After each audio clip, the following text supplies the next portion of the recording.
Fios is not cable. We're wired differently, which means you can get the fastest internet available with equal upload and download speeds from 50 to 500 megs. So you can upload 200 photos before your favorite song is finished. Click the ad and switch to Fios today to get our best offer ever. Blog Talk Radio.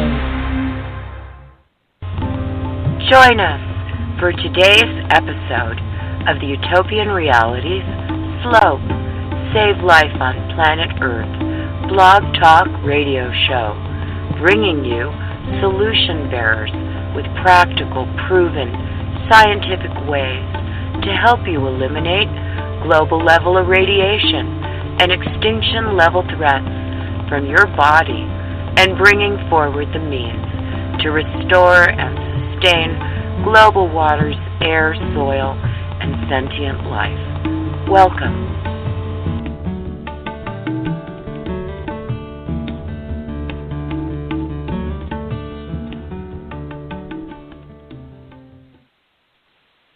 Greetings, listeners. Welcome to the Utopian Realities Slope Earth Aid Friday Forum. This is Lisa Wolf, your host.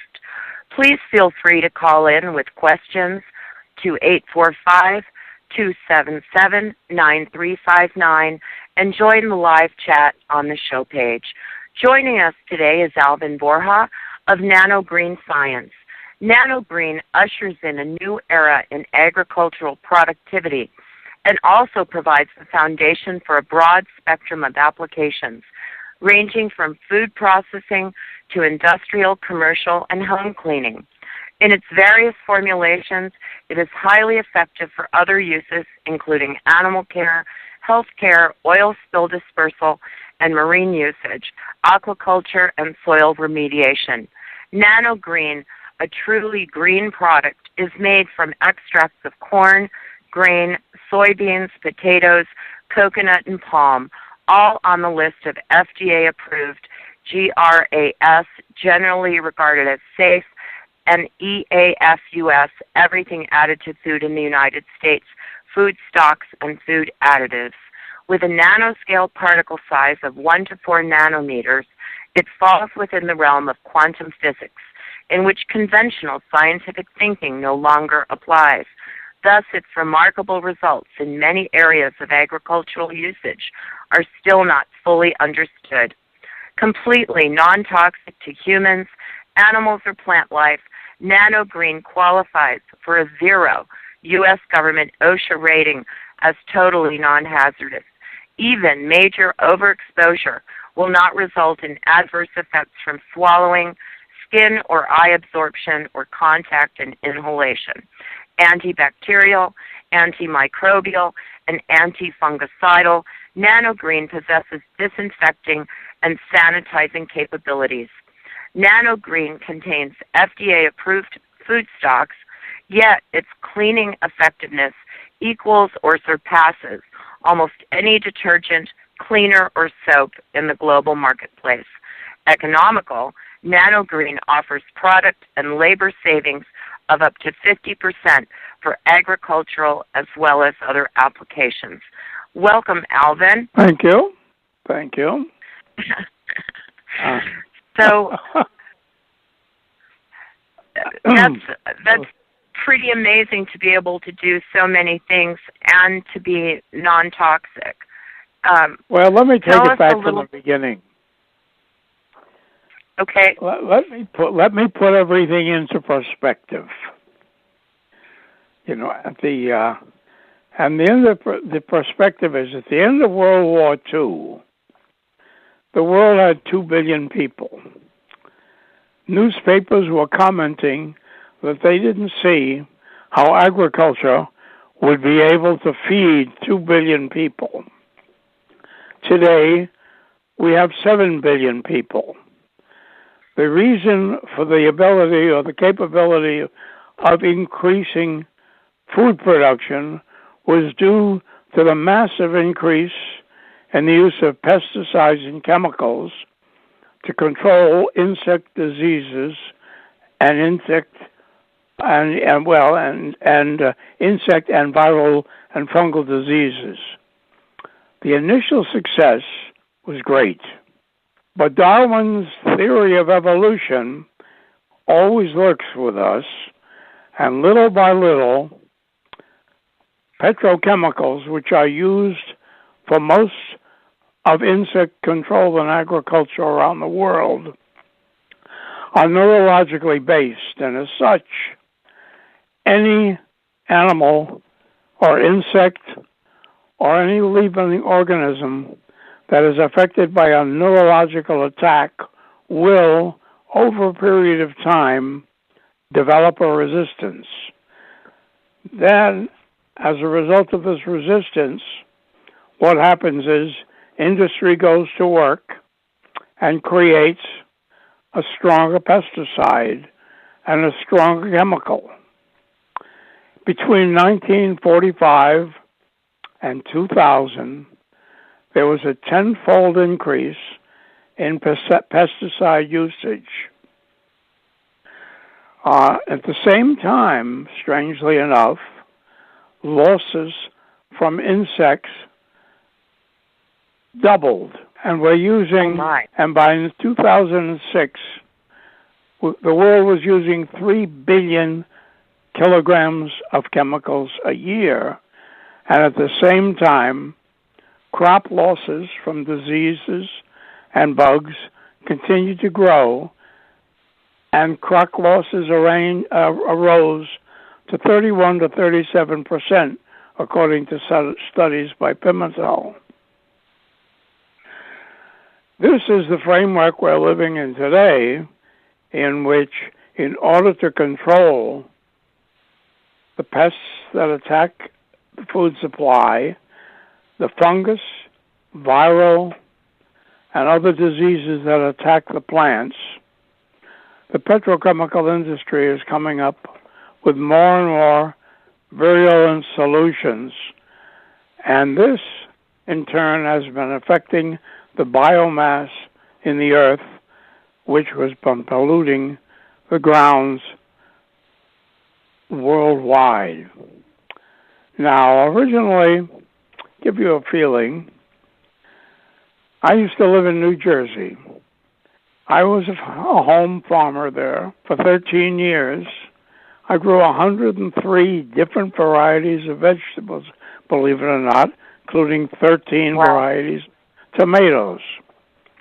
I then moved to Florida, where I went from vegetables to tropical fruit trees. And I had 31 different tropical fruit trees as a member of the Rare Fruit Society. One day, I received a telephone call. Somebody said to me, "We hear that you're an accomplished gardener." Well, I thought that was a rather strange comment. But I said, "Well, yeah." And they said, "Well, we have a product, or there is a product, that we think you would like to look at, which can kill all the bugs on your plants and trees and so forth and so on." They didn't mention whether it was toxic or non-toxic or whatnot. They said, "Would you like to see it?" I said, "That's a very strange call, but yeah, I'd like to see it." And so they directed me to a place 2 hours south of where I lived in Tampa, to one of the biggest fruit nurseries in the state. When I was there, I'm talking to the owner, and I said, "What's happening with you?"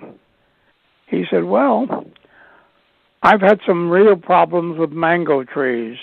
They've been attacked by insects and by certain viral diseases that are destroying them, and I may have to take my crop down. But somebody said to me there was a cleaner out there, a type of cleaner that they thought I should try on my trees." At that time, he didn't know what kind of a cleaner it was or anything else. And he said, I sprayed it on my trees, and 2 weeks later, all of the bugs were dead, the fungus was gone, and I was getting new organic growth on the trees. I said, "Well, that's fascinating."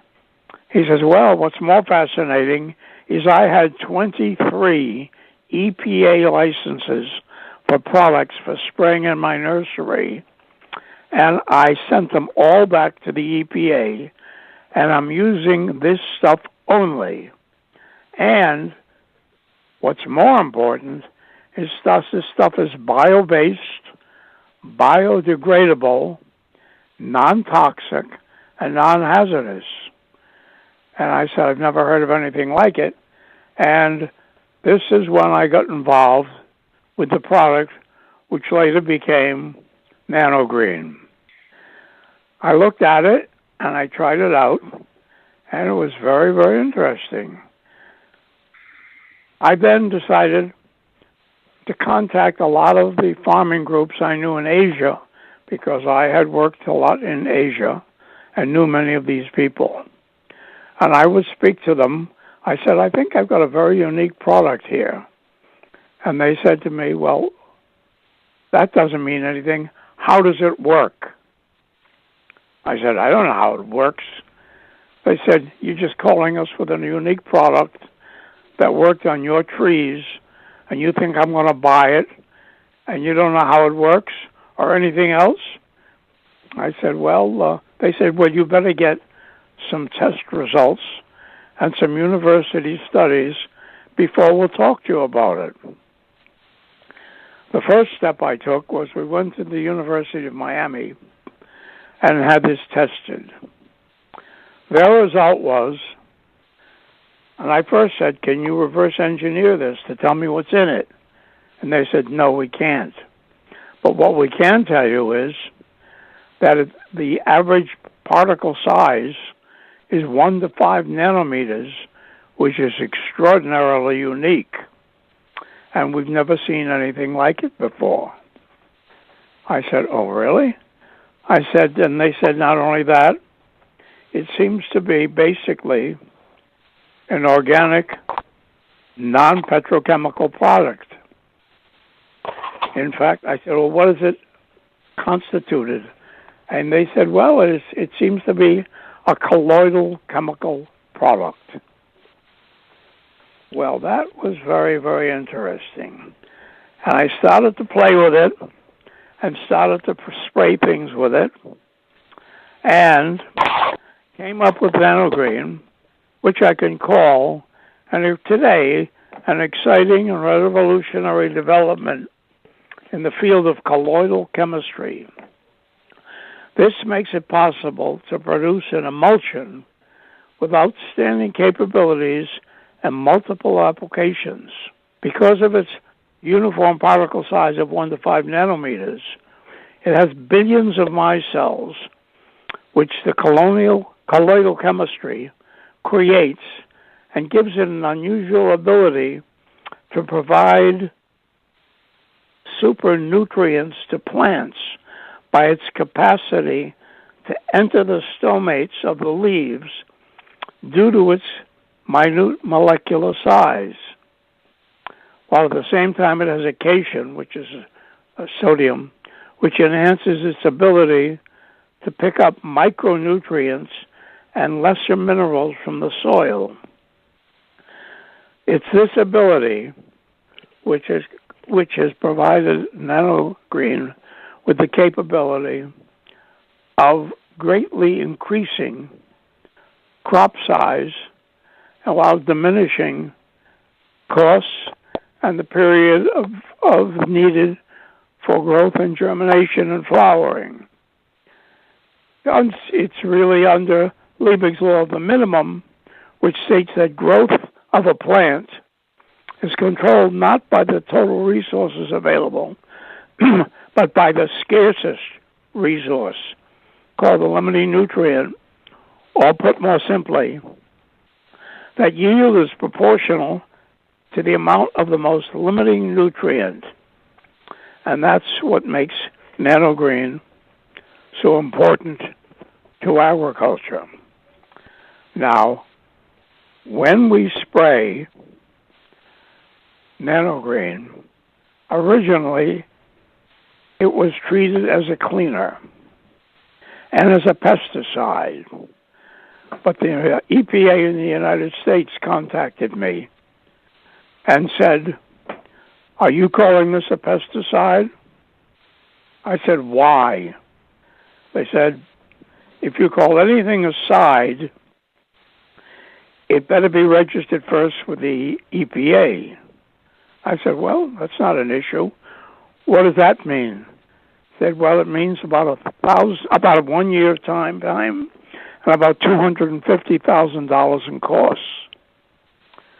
I said, Wow. "I think I'll pass on it, and I will not sell it." They said, "Well, don't sell it as a pesticide, or you'll be subject to a $140,000 fine."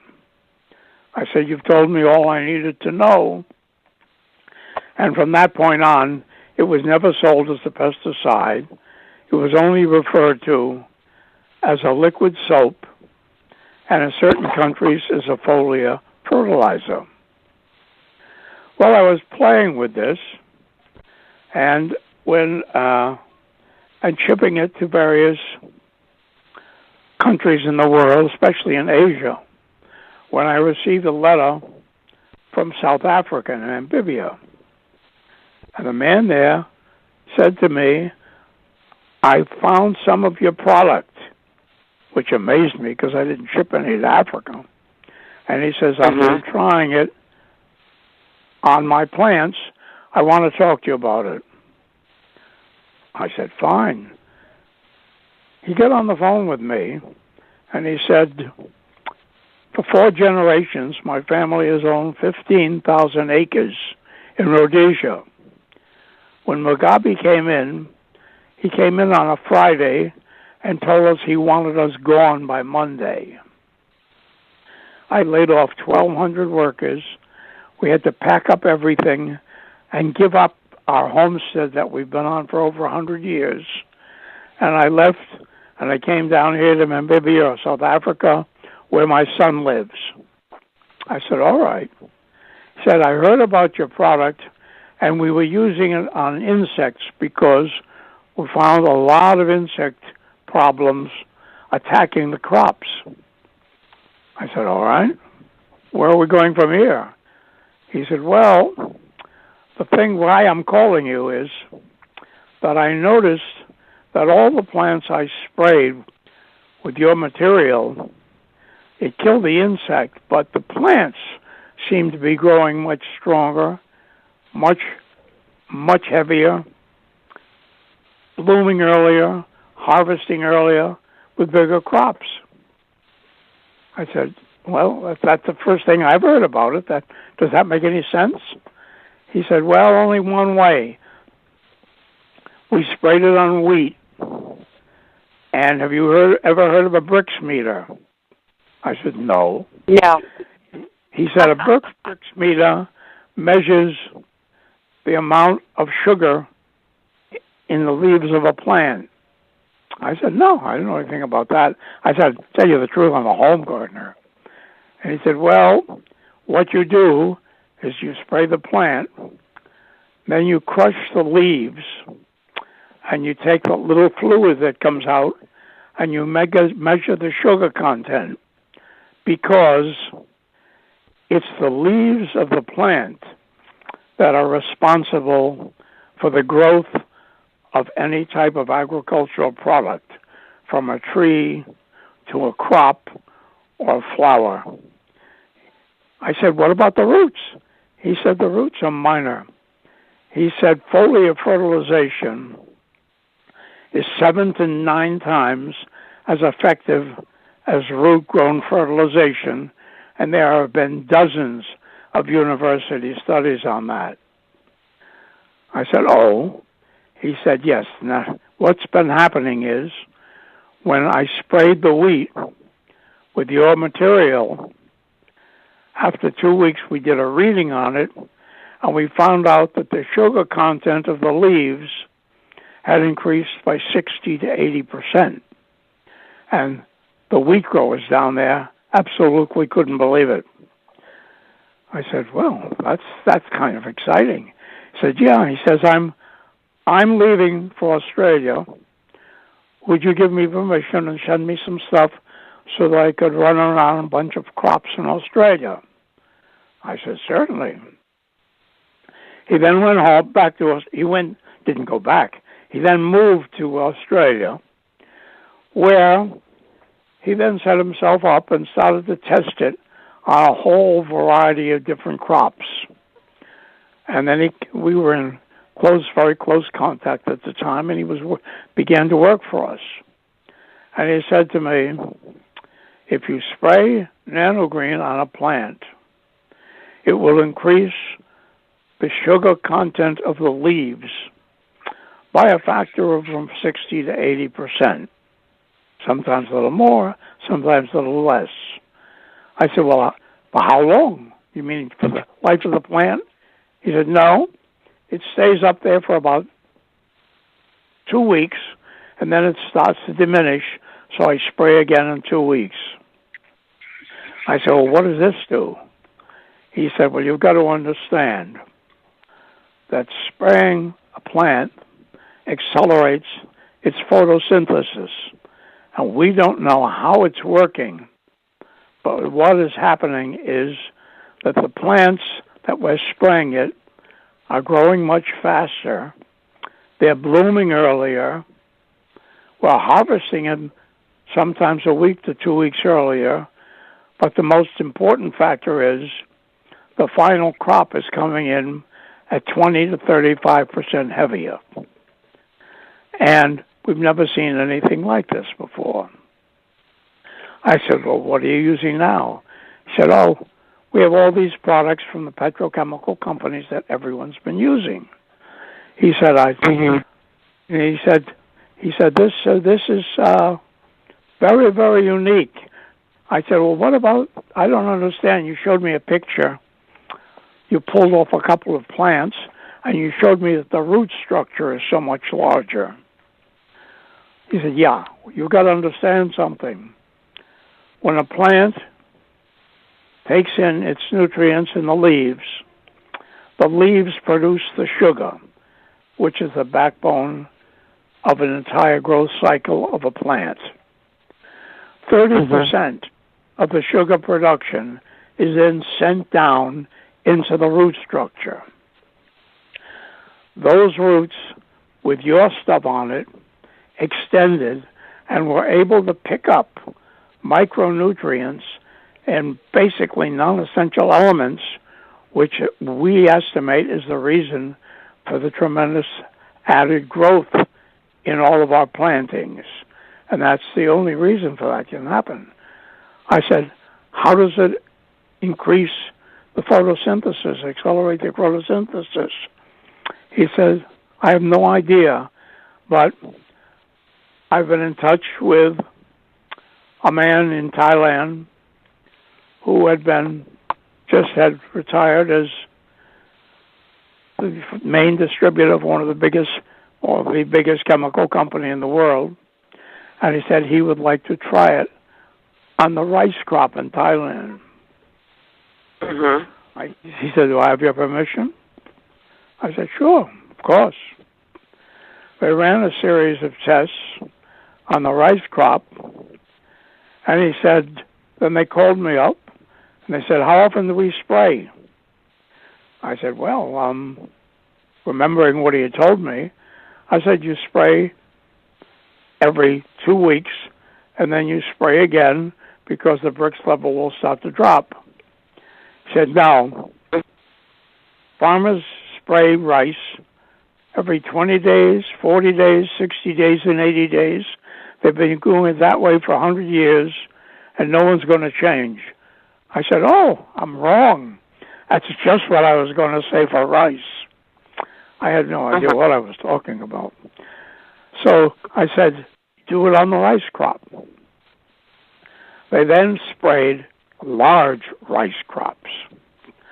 The test plots were 5 acres apiece, and with comparative plots right next door that were also treated by Syngenta's product, Amore. When the crop came in for harvest, they called me and they said, we think you should come to Thailand.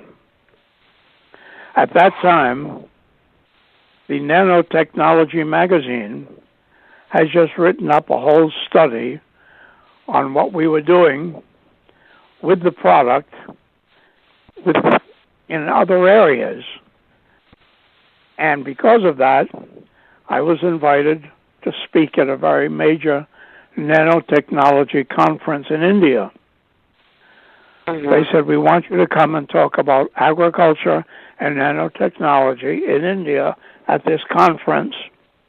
I said, all right, that's fine. I'll be able to go to Thailand and meet with the people. When I went to Thailand, I met with the woman who had the patty it was tested on, and she went and she pulled out two plants, one of mine and one of the neighboring plants that were planted with Syngenta amore. The root structure on my plant was probably close to 5 times the big. She said to me, through a translator, she said, when you all of our plants flowered a week earlier than the others. I got 90% flowering against 70%, which is normal.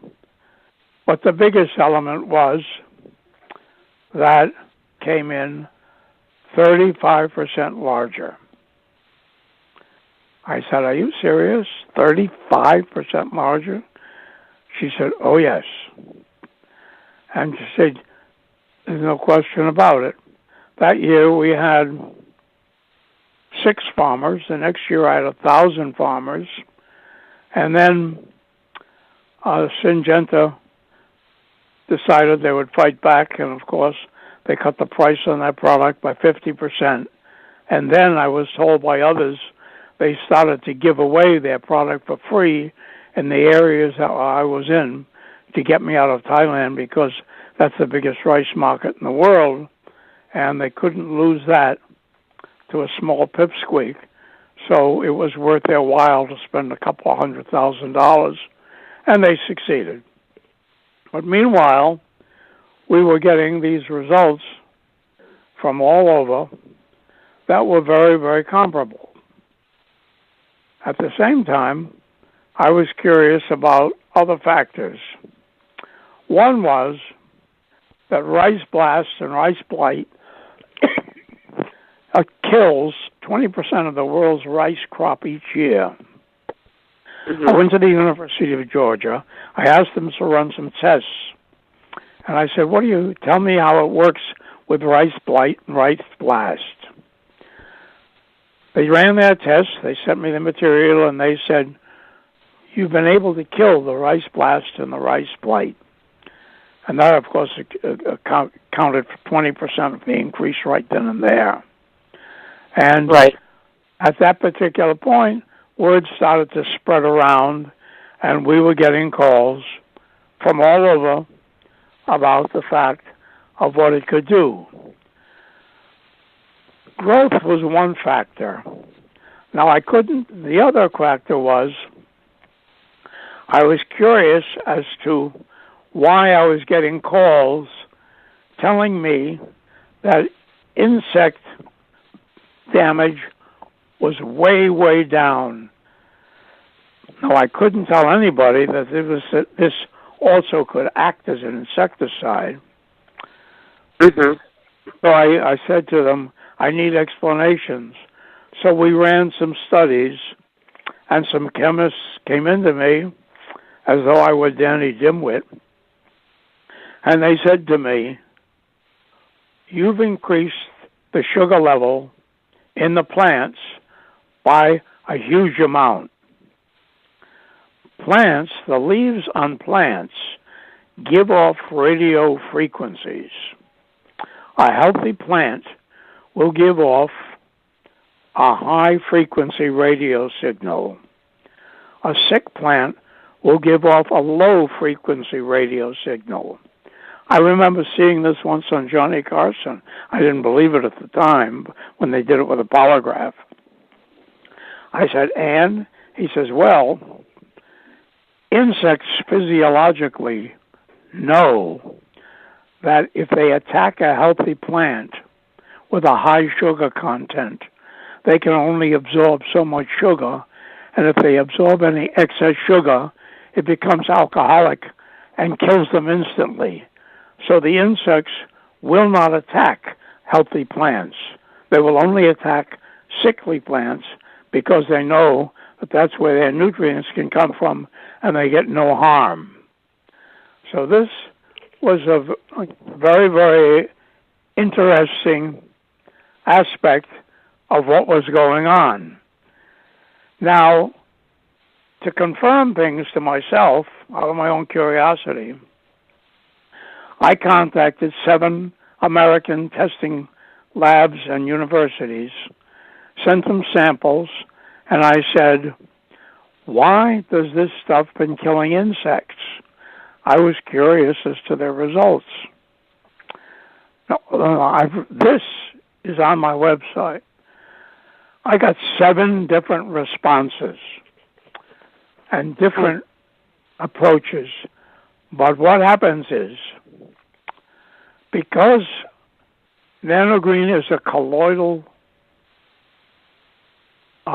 chemical property, and it has billions of micelles in it, when you use it, it has a different effect than normal.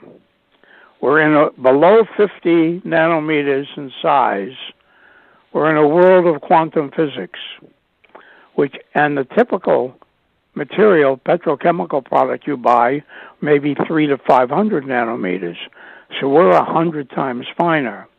This allows it to get into the leaves, which the other product can't get into, and it accounts for much of the growth factor and why it accelerates the photosynthesis.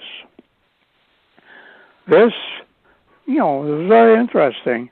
And they also said to me, but your product is also an emulsifier. Because of the micelle action, it emulsifies hydrocarbons. It literally goes in and just dissolves waxes, oils, paraffin from whatever source. And so because of this, what it does is it dissolves the wax that protects the insects. That's how the insect stays free of rain and the weather and other insects. And whereas a neurological killer, over a period of time, the insect will develop a resistance by changing its whole physiological structure. In essence, what nanogreen does is suffocate the insect by eliminating its wax covering, getting in there and suffocating the insect. And there is no way you can build a resistance to suffocation. Well, this has been very interesting to me now. I've never represented the product as an insecticide. I just know that because of the increased Brix level in the leaves, the insects don't attack the leaves so much. Foreign countries are telling me that it has a devastating effect on aphids, scale, mites, white flies, mosquitoes, and any other type of flying insect. And the Chinese government did a study on it and showed me that it totally eliminated the insect problems from ornamental plants and fruit crops. So this has an ancillary benefit to it in that it's able to increase production and cut down on insect problems. The United Nations contacted me and said they had tested it in Africa, and by misting it, it had been able to wipe out mosquitoes in huts for that were carrying malaria. They said to me, can we make an arrangement? And I said, well, do these huts have windows and doors? And they said, no. I said, well, there's no point. You're killing the insect that's in there at the moment, but it's not residual. And you'd have to spray it all the time to kill the insects because it has to land on the insect in order to have any effect of eating away its protective coating. So it won't have any effect. So you really can't use it for that particular purpose. And that ended that particular aspect. But we were then talking about its cleaning ability with them and others. And I decided to see how effective it was in cleaning because it seemed to have had a multitude of applications. I contacted the National Science Foundation and I said, I'd like you to test this. Remember, when I'm paying for most of these tests, not all of them, but the most. And the National Science Foundations tested it on food preparation and food processing areas and told me that we sufficiently cleaned the areas enough to be certified as a cleaner for food areas. I said, well, all right. And they gave me an NSF certification, and I thought that was very nice. Cleaning-wise, it was then we started to send it out to different areas. One of the organizations, or not organizations, that contacted me was the Department of Agriculture. They said, we hear that your product has some very interesting cleaning applications. I said, where did you hear that? He said, well, someone showed us a letter from the U.S. Navy in which they had used it on some ships and they had labeled it an environmental cleaner of choice. I said, oh, I wish I had seen that letter myself. And they said, well, we would like to use this to see if it complies with the food bill of 2002, 2006.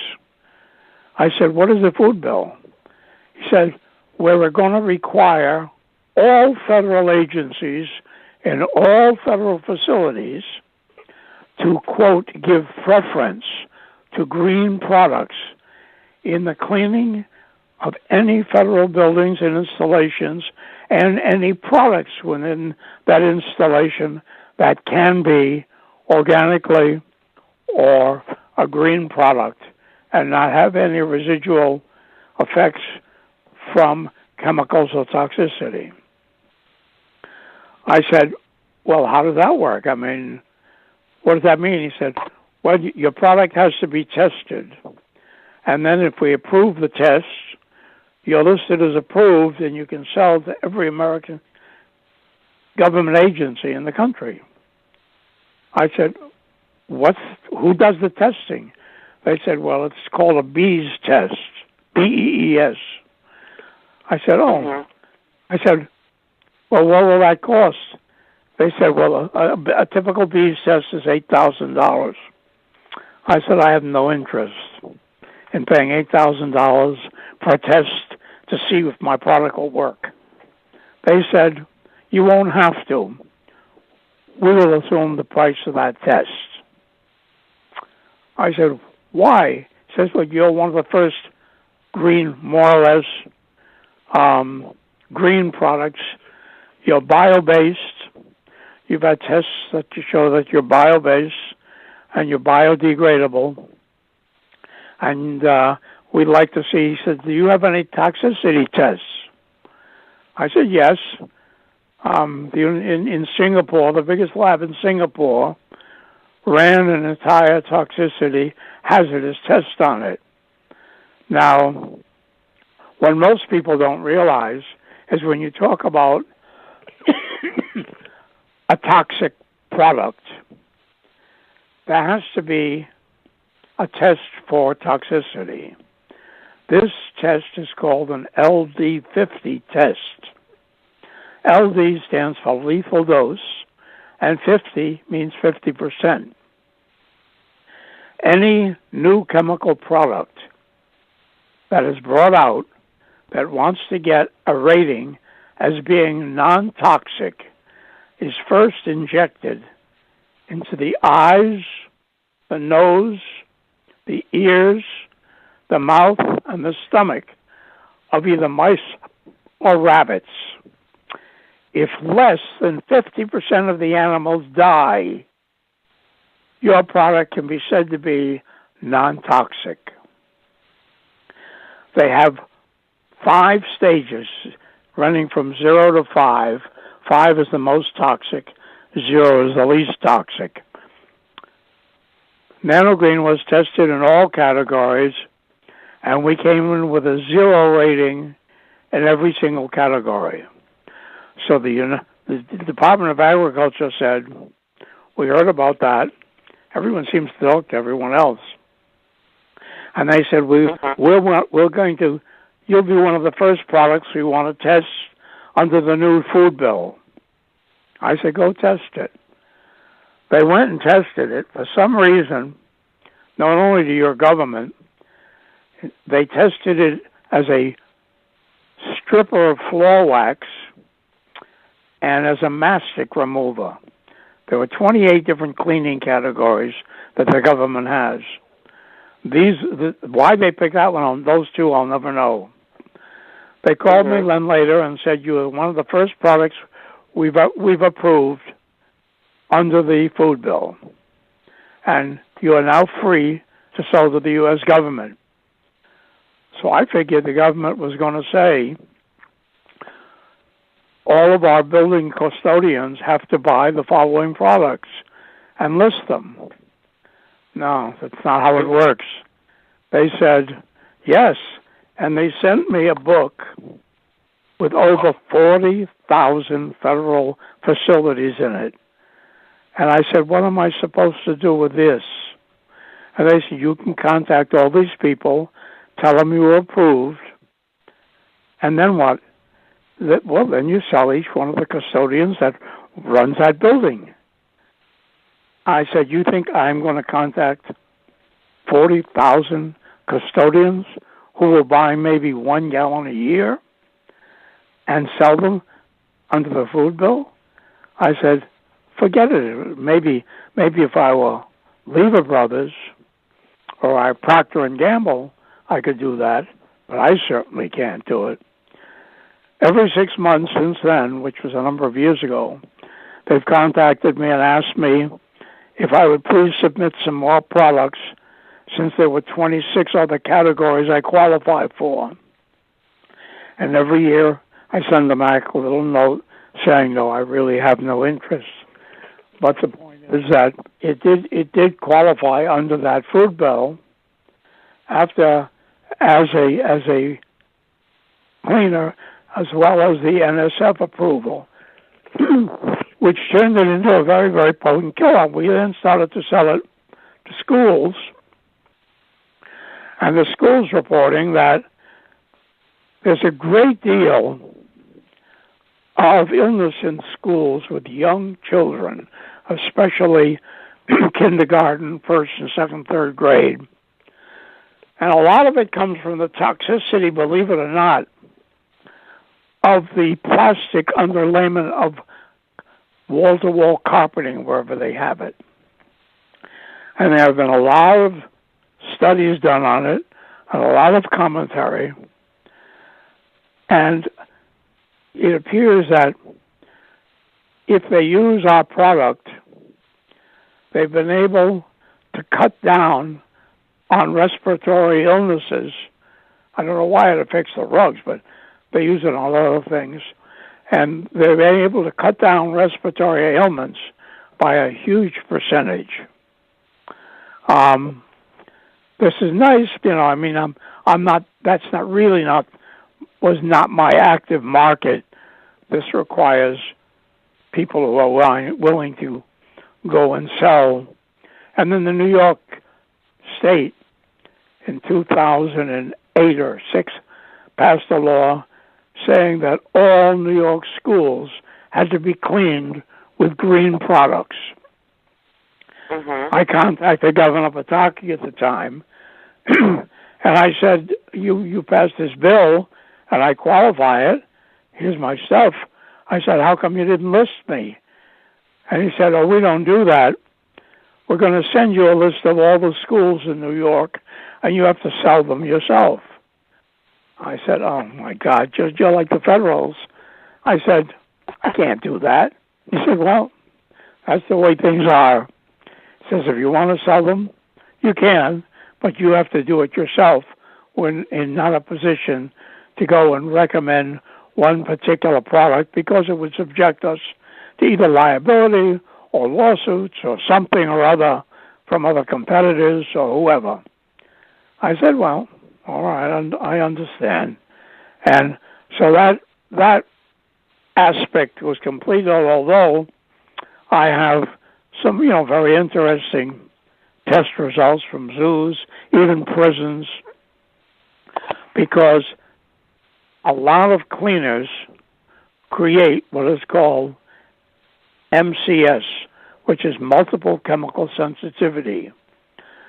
And right. If you talk to someone who works in the cleaning business a great deal, you'll find out that a lot of them, like my brother-in-law, suddenly get ill one day from the chemicals they've been using. They develop such a sensitivity that even the smell of perfume will send them to the hospital. It was 5 years after I started cleaning my house with it that he would touch it because he didn't have any belief in it. And now, of course, he uses it on everything under the sun.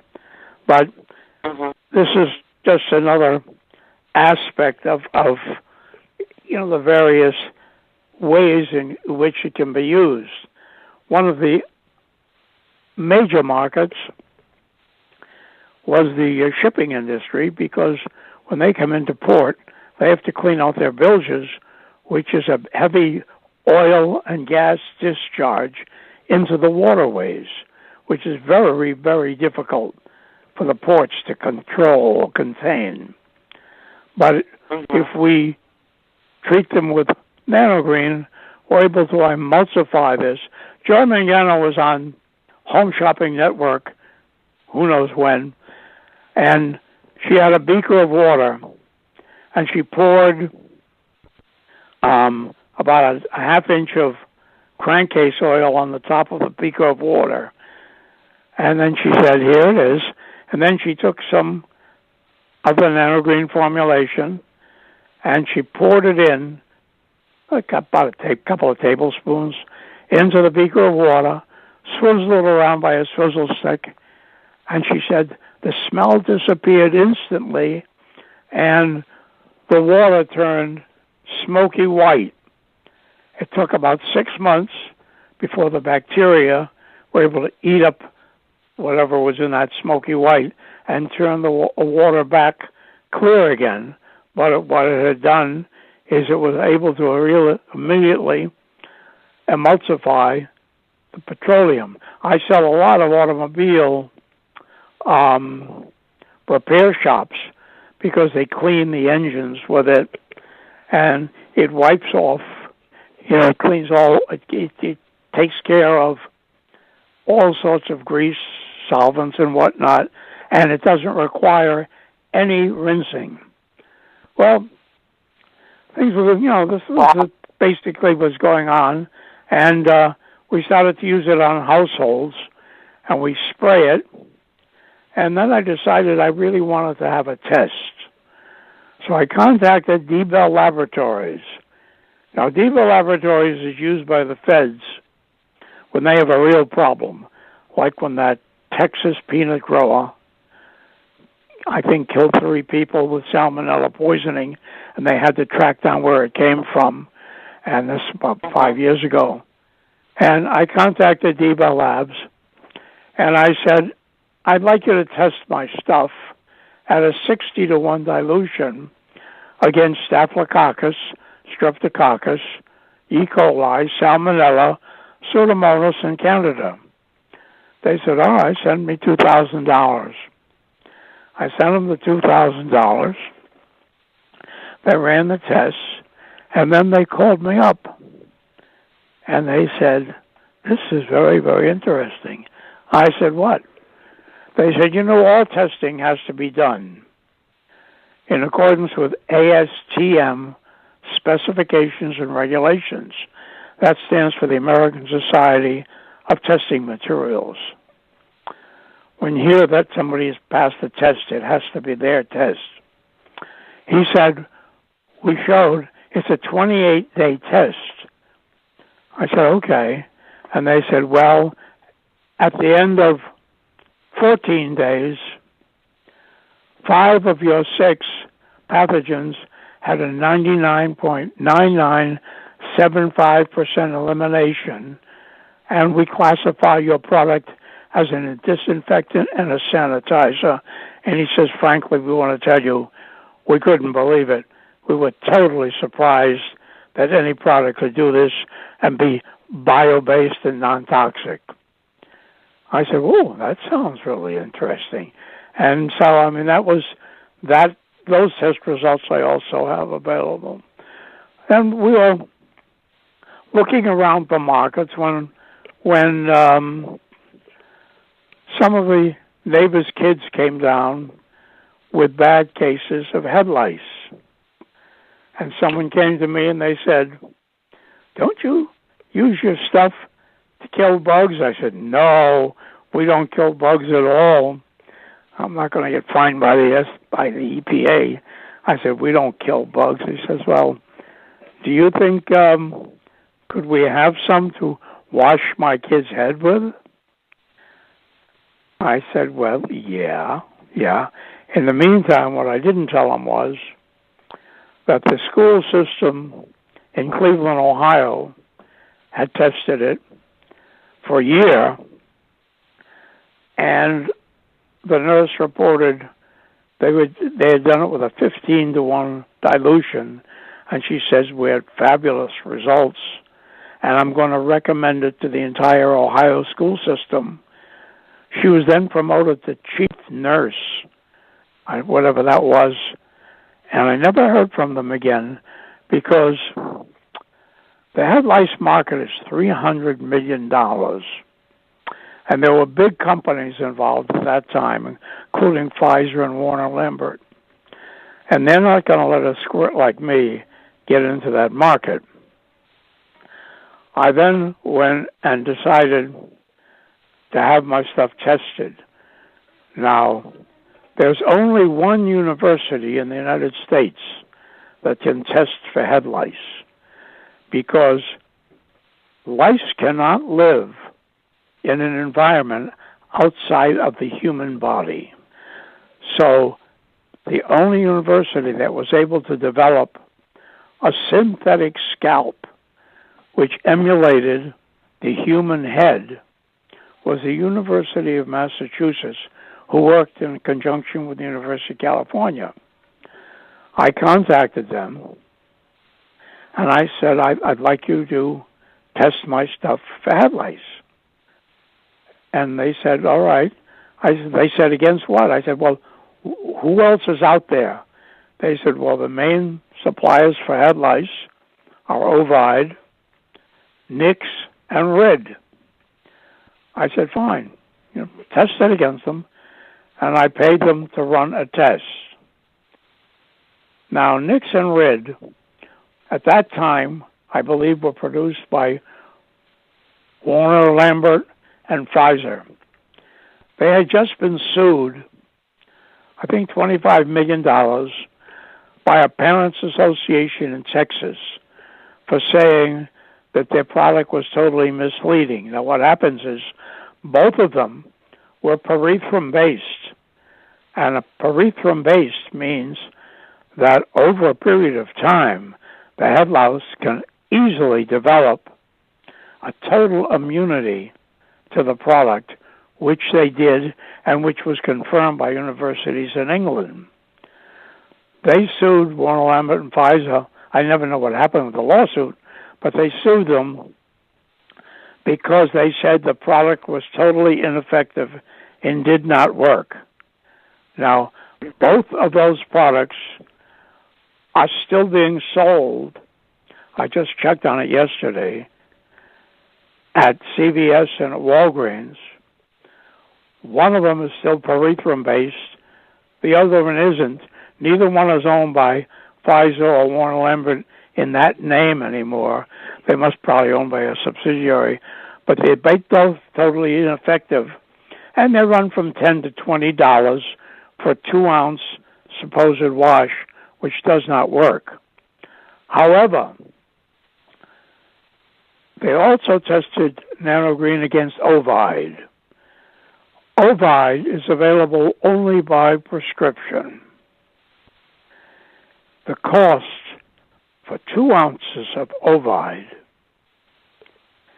is $259, and need a doctor's prescription to get it. You wet a kid's head with it, and you leave it on his head. It was $255 for 8 to 12 hours on the scalp. Now, Ovide is nothing more than malathion, which I, as a gardener, would never use in my garden. In it, it says it may have a side effect of hives, swelling of face, tongues, lips, throat, burning, stinging, scalp, or whatnot.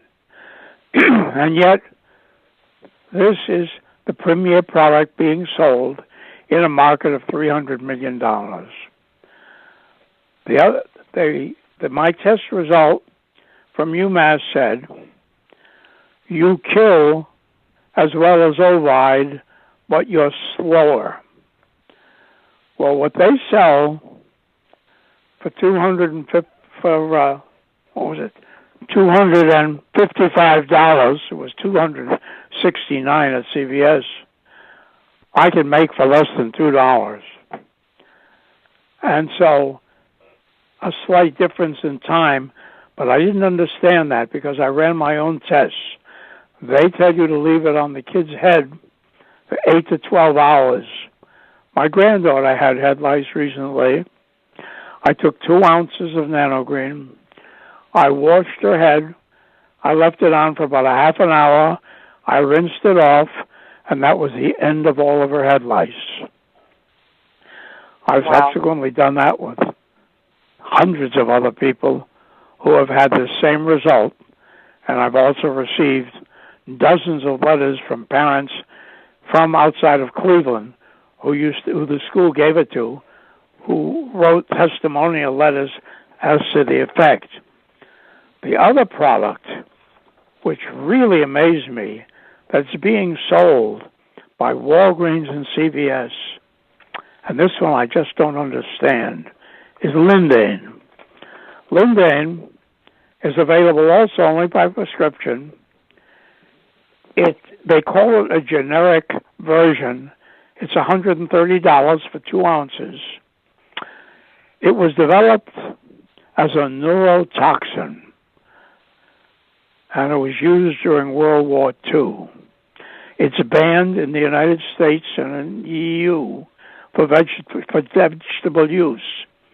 The EPA would not allow anyone to use Lindane inside a house, but the FDA has approved it for use on a child's scalp. I mean, it was banned in 2009. It was totally banned under the Stockholm Convention. And as they said, it also has a very definite possibility of being carcinogenic.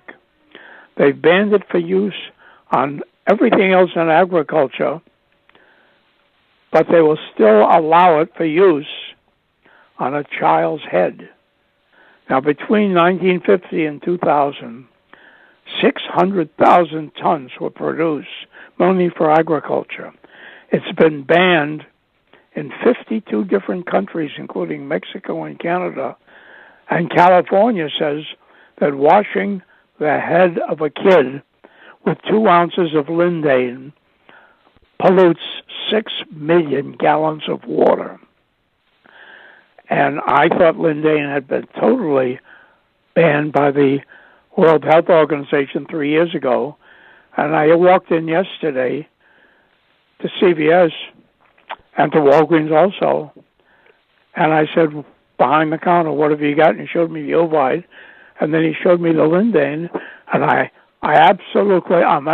I'm absolutely dumbfounded on this stuff, how they could possibly be selling lindane for use on a 3-year-old skull when it's a neurotoxin used in the war, can't be used on anything agricultural, and it's probably one of the deadliest things out there. I mean, it just boggles me. But the answer to that is it's a $300 million market. Now, there are big forces at work here. I called up the University of Massachusetts, and I said, I want to run another test on my product against lindane and this and the others. And they said to me, oh, Alvin, I knew that, we can't get to you for 3 years. And this is the story that I run against. The major petrochemical companies, with their money, have gone in and put up the money for a research grant to the university. They didn't tell me this, but I can figure that one out. And all their time is taken for the next 3 years, and I can't be tested, and no one else tests for head lice. And so this is a situation I run up against. I run up against the fact that Nano Green as a cleaning product is the equal of anything in the world. I can match anything you buy, clean green, and anything in the stores of Home Depot and whatnot for a fraction of their price. We can use it for head lice at less than a fraction of their price. I mean, you're talking about a comparison of, a couple of dollars against $250, which is beyond. I mean, it's absolutely disgraceful. And but this is a world of reality we live in, that small people today, even when they're innovative, if they can be crushed by the major companies out there, if you're a threat to their market, buyer beware. And that about finishes me today. My time is up, I just noticed.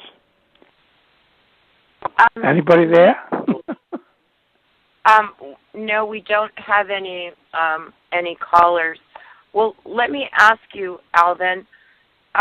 So when you were first introduced to the product, I take it you went and found those who had developed the Nano. No one knows who developed it. No one knows where the product came from. No one knows where. No, we think it was developed by some chemists in California as a cleaner, but nobody knows where, nobody knows when, and nobody knows how. And since then, there are only a couple of people who know it. And since then, I've refined it by speaking to chemists and worked on it a bit. But the origin of the product is totally unknown. But you're manufacturing it. Oh, I manufacture it. I got my own formula on it. I manufacture it, and I have plants here that do it. And I have licensed manufacturers in various countries around the world. I had a country manufacturer for the European Union, for parts of Asia, parts of South America, because it's been the results have been so spectacular. And it's so inexpensive. It saves the farmer a minimum of 50% of what he's always been spending. So if people are interested in getting Nano Green, how do they contact you? Well, they can call me or contact me on my website. I don't deal in quartz. So when you use it for agriculture, it's diluted 500 to 1. When you use it for cleaning, it's diluted 60 to 1. When you use it for head lice, the schools did 15 to 1, but I do it at full strength for 2 ounces to max the others because I'm still, almost like 100 times as cheap, and 100th as cheap, and right. But they can contact me on my website, which is nanogreensciences.com. Or my email rather, which is alvinbojar@gmail.com. And that's ALVIN. ALVINBOJAR@gmail.com. Wonderful. So it's got some other little attributes. It's a tremendous veterinary product. It will kill mange in a dog in 2 to 3 days. Squirts at a price of like $0. I just had the sheriff from one of the major cities in Florida drive across the state to see me about 6 months ago, and he said his dog was chewing her stomach apart because she had mange, which is a bacterial infection, and none of the antibiotics worked. And he said, "Would your stuff work?" I said, "I don't know. It's people tell me it works, but I've never used it like that." And he said, "Could I have some?" I said, "Sure." And he called me up, and he said, "I sprayed it on her stomach on Friday, and on Monday the mange was gone." Wow. And I've heard that from limitless numbers of people, and I deal to the Amish farming community, and they use it on their cattle, and I use it on the horse ranches for any infections. It will speed up an infection, a healing infection, by almost 75%. I use it myself. Swimmers use it in their ears. Whenever I get a cut, I just spray it with Nano Green. I don't use anything else. And I have a 15 to 1 dilution. I just spray it. I have horse racers from Arabia who use it, and they tell me that what normally takes 2 months, they clear up in 2 weeks. And wow. I just had an Amish farmer. What about not harming beneficial insects like bees and butterflies and worms? Oh no, don't. You don't. It will definitely kill. You don't spray in the afternoon when they're active. You spray Nano Green at night or in the morning. It will kill bees and butterflies.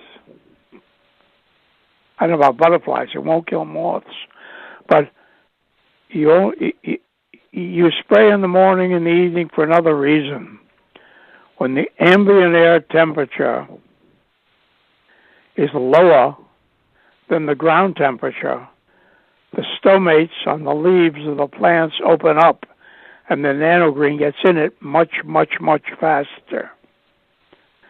So that's what we recommend, and we don't suggest spraying during the heat of the day because it will also kill beneficial insects, ladybugs, and I mean it's a 500 to 1 dilution. It looks like water, and and it can clear up the fungus on a person, but it'll kill wasps, it'll kill all sorts of other mosquitoes, mites, all that, but it will also kill ladybugs and bees. Okay. Does it also have you used it for taking care of fleas on animals? Oh, that's nothing. We wash all our animals.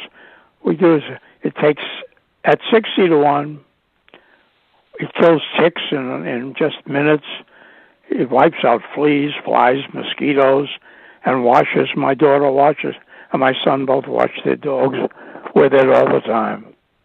And farmers use it on their cattle for fleas and for washing and for hide repair. I had a Amish farmer call me and tell me his cow had just fallen against a barbed wire fence, opened a 7-inch gash in her hide, and the vet said he was going to have to put her down. And the farmer was desperate, and he said, "Will Nano Green help?" I said, "I don't have the slightest idea." He said, "How should I treat it?" I said, "Just spray it at 60 to 1 whenever you walk by the animal and hope for the best." And a couple of months later, he called me up. He said my vet was here, and he asked me when I had put the cow down, and we took a look at her, and the 7-inch gash was down to a 1/4 of an inch, and the vet said he couldn't believe it. So, I mean, it's usable for all types of animal problems, not only the bugs, but infections or skin fungus or any type of skin disease. It's a very interesting product, considering it's extremely inexpensive. Yes. And you were saying something about someone contacted you recently about oil spill. Yeah, that's what they say. I mean, I haven't gone any further than that. I mean, I'm dubious because they started to mention gigantic quantities, and you're talking. I mean, they said, well, we would need like $20 million a year dollars worth, and I said, okay. You sure you can make it? I said, you sure you get the money? And but I don't know. I get calls from people claiming all sorts of things all the time.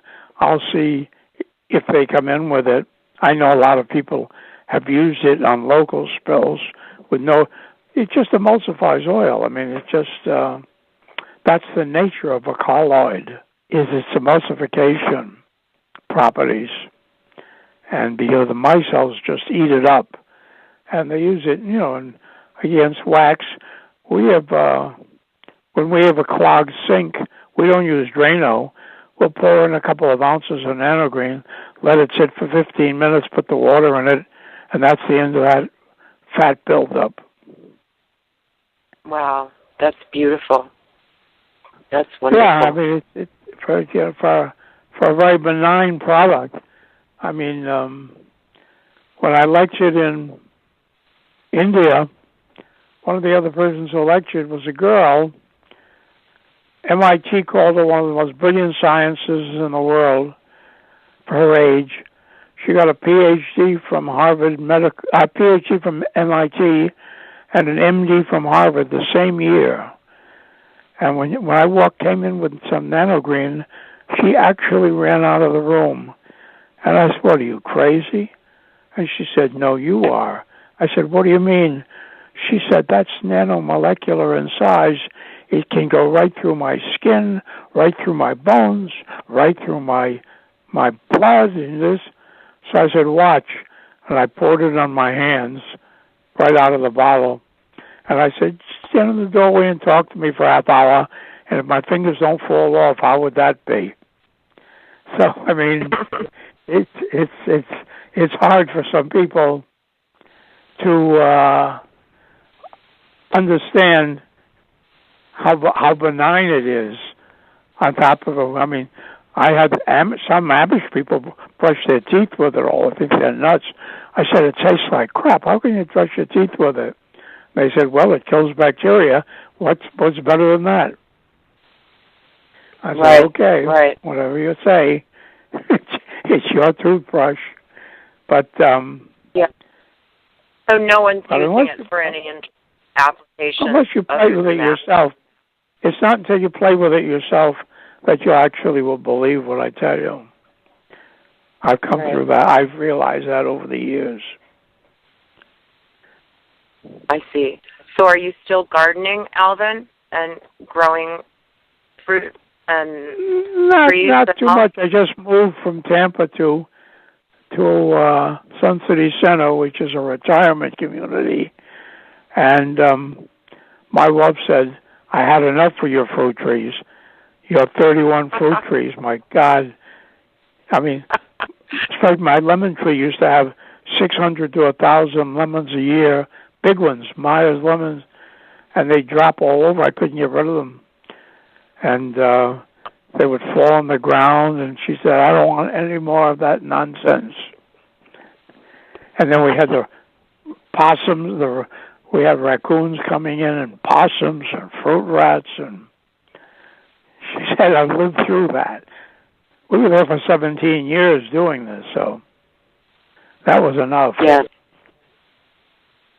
But well, unless you try this, you should try it, and then when you try it, you'll get a feel for what it does and what it can do. I mean, I've hundreds of people using it, and everyone has the same results all the time. My son is an extreme diver. He goes down 300 feet, and when he gets to his ear, which he just puts in a couple of undiluted drops of Nano Green, and he says he clears it right up.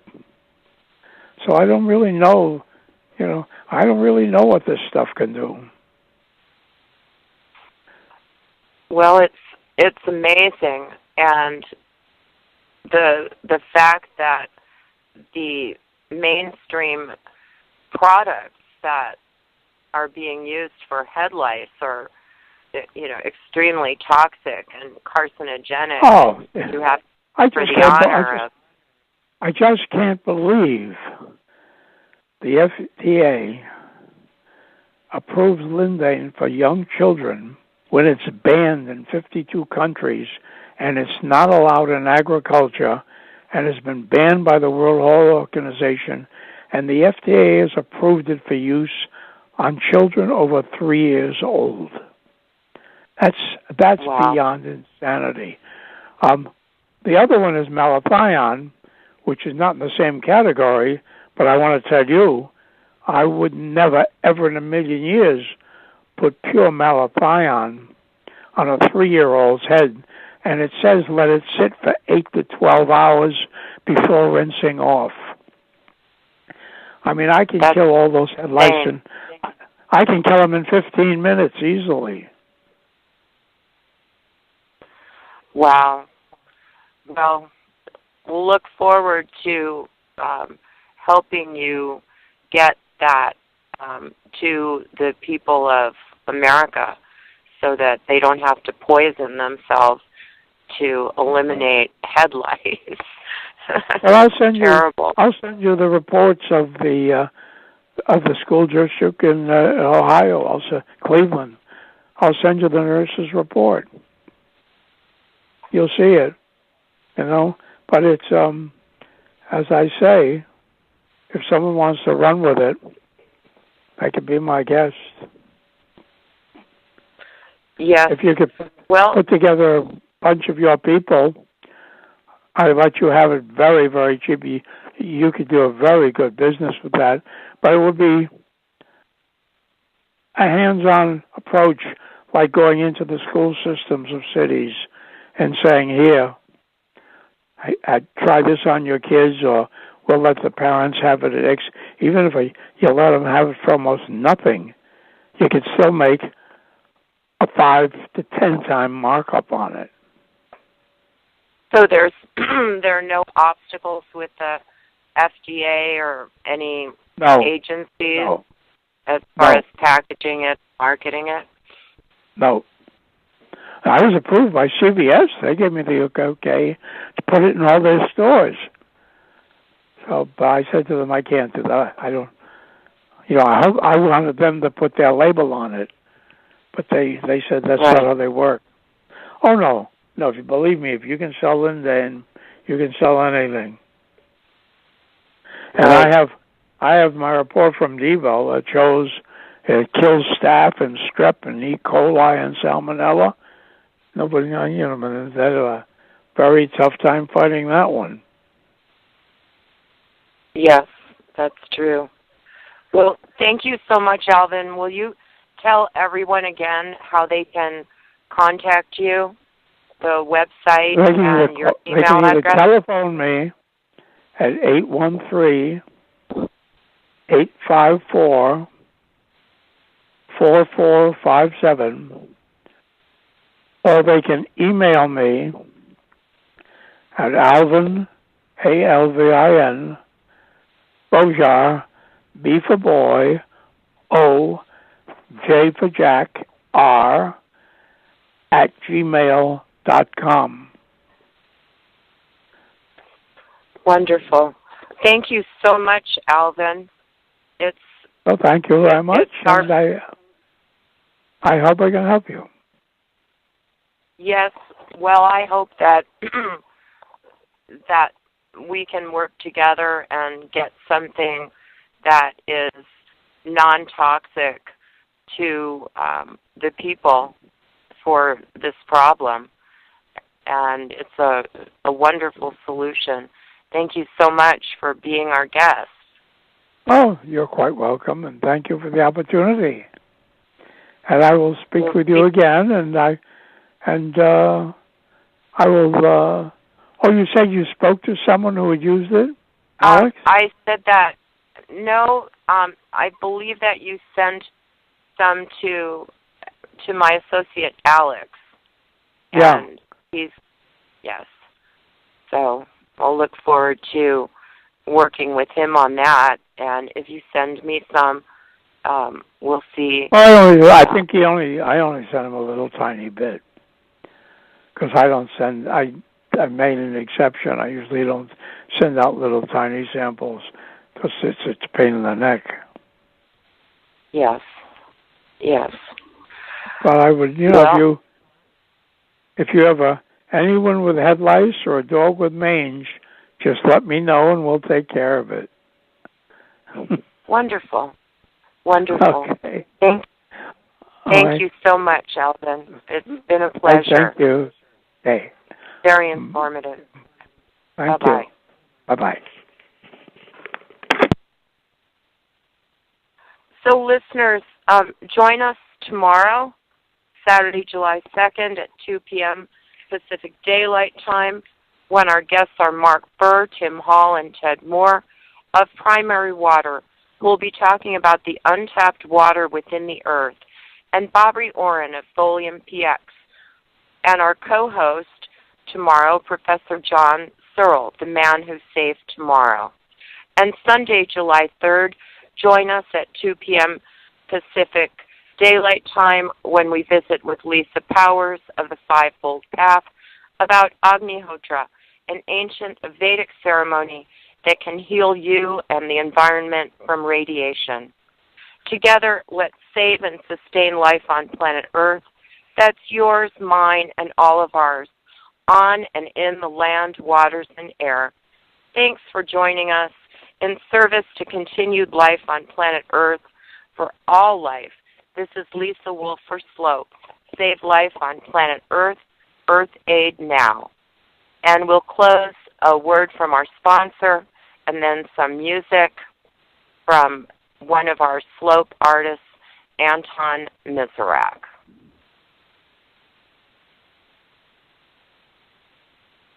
Go to foliumpx.com or call 855-365-4867. Why?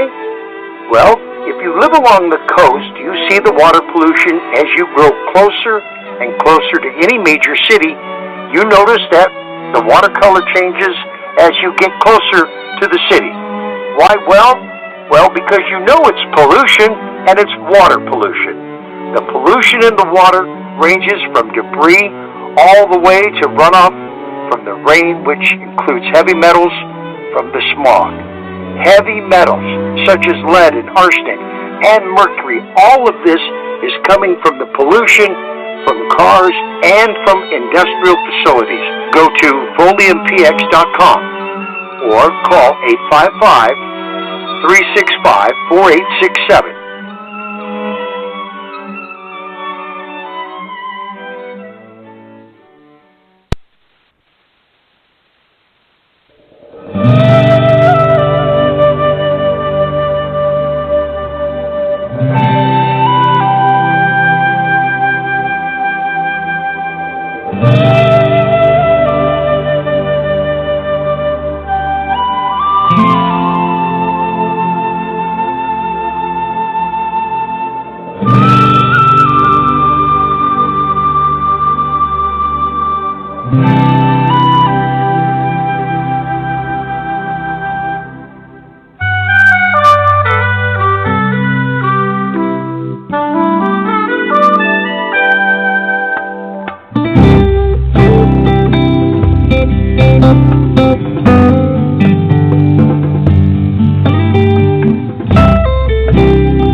Fios is not cable. We're wired differently, which means you can get the fastest internet available with equal upload and download speeds from 50 to 500 megs. So you can upload 200 photos before your favorite song is finished. Click the ad and switch to Fios today to get our best offer ever.